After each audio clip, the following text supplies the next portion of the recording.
Hi, welcome to the Andrew Buckle comic review of The Mighty World of Marvel, starring the Incredible Hulk and, of course, Fantastic Four, as well as Daredevil. However, in this issue, it was one solid Hulk story, which was actually not that common. So you had the story, issue 123 from the Hulk, and also Daredevil, I think it was issue 11 that was included in this. Of course, with the UK ones, they were always black and white. Now, this looks fairly similar to the cover of the original American one. I think this basically is the same cover.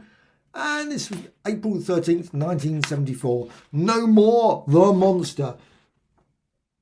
The story had already been in issue 122. I love that Hulk story. 122, Bruce Banner goes to the Baxter building and there's all the usual sort of thing with the Thing, etc. And you've got him suddenly being then dissolving away. He's gone! You've murdered him! Sort of thing. Well, obviously, clearly he hasn't, because the next panel, and he's alive. Whew, that's a bit of luck. However, of course, you've got to have more of the story than that. And he goes back and has his normal life there. And you've obviously got the memory of the Hulk, and you've got this lovely, massive page there, full on. I always love in the UK where they would put this. It wasn't always that way, but they would have this, Nightmares of a Monster.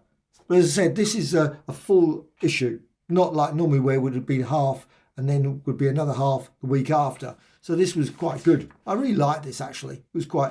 I mean, I wish I had done that more often, sort of have the Hulk not in it, had the Fantastic Four, have a full-on story. That would have been much better. But they didn't do it that way. But you got the Hulk here, and it's a great one. Of course, it's got the leader, the good old leader. And the thing about the British ones, I love the British ones, is that really, obviously, they're bigger than the US ones. And now, unfortunately, I haven't got the US comic here at hand. Got issue 122 somewhere, but this one, 123, I haven't got. And, well, you've got a really sharp quality of line here. So it's really good, I think. Near enough. I wouldn't say equivalent of an artisan edition or an artist edition from IDW, but still pretty decent. And also we even got our own good old Stan's soapbox. Didn't have that all the time. I mean, it was quite...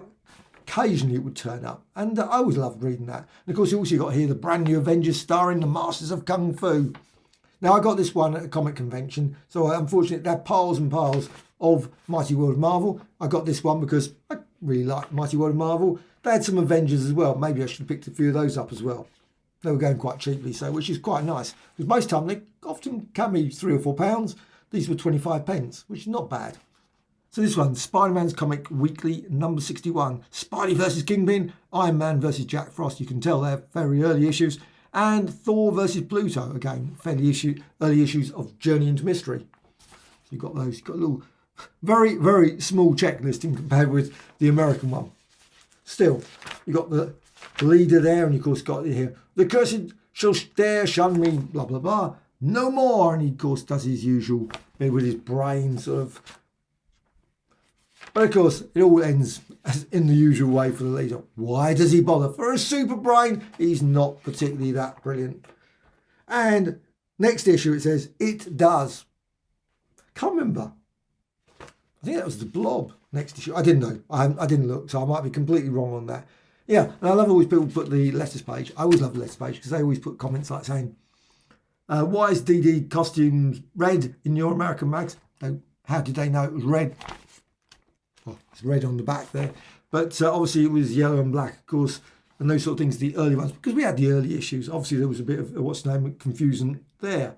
And also, talking about Barnes, Cap's dead partner, etc. We often had variations where they would change bits and things. I'd never liked that. And also the Hulk battling Nick Fury, Captain America and Hawkeye. Could we see the Defenders in Marvel, etc.? I love those stories, Defenders. We did eventually, I think, get the Defenders, though I never actually bought many of those. So we got to there. Marvel is great, the person put there. Incredible Ideas, it was a good old contest, art contest. Never ever entered those. I should have done. I would have loved to have done that, but I never ever felt, confident enough. I was quite happy drawing, but never confident enough to send it out. I should have done. I regret that, but hold on. What can you do? I love this one. Wally Wood, of course, the organiser. Who is the organiser? Who knows?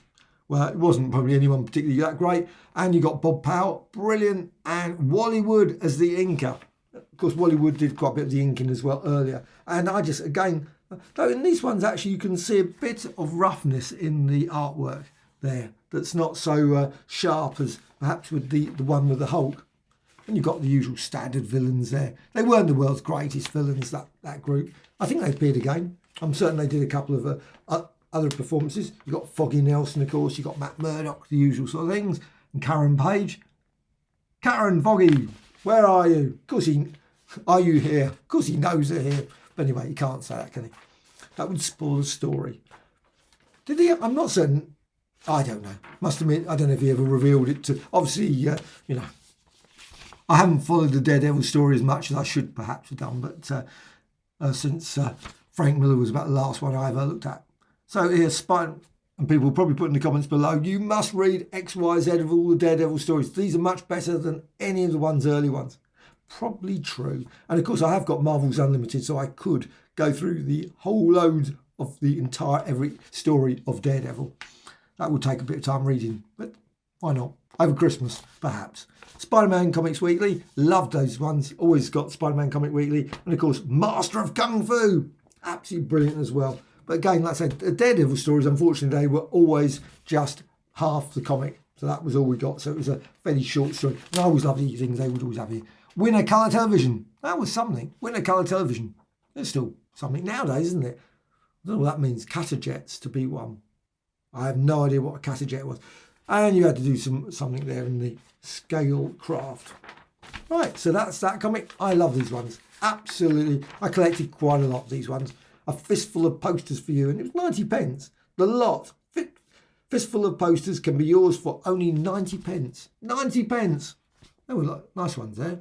Now, I'm not certain what the size was. What does it say? 22 by 16.5, which is a decent size. Not huge, but still a reasonable size. And that's it. Mighty World of Marvel. These were great. They went on for years. They had lots and lots of issues. I loved the glossy paper thing. It was always a fight. Couldn't wait to get my issue. Every week I would rush to the thing, get the Spider-Man one, the Avenger one, and of course Mighty World of Marvel without fail. At 6p, it was reasonably priced as well. Nice to pick up lots of great stories. But anyway, a time to unmask, as it says there. So Marvel Comics Group, really good. Mighty World of Marvel, issue 80. Really brilliant. Check them out if you can find a copy. Should be able to find them very easily on eBay and other places.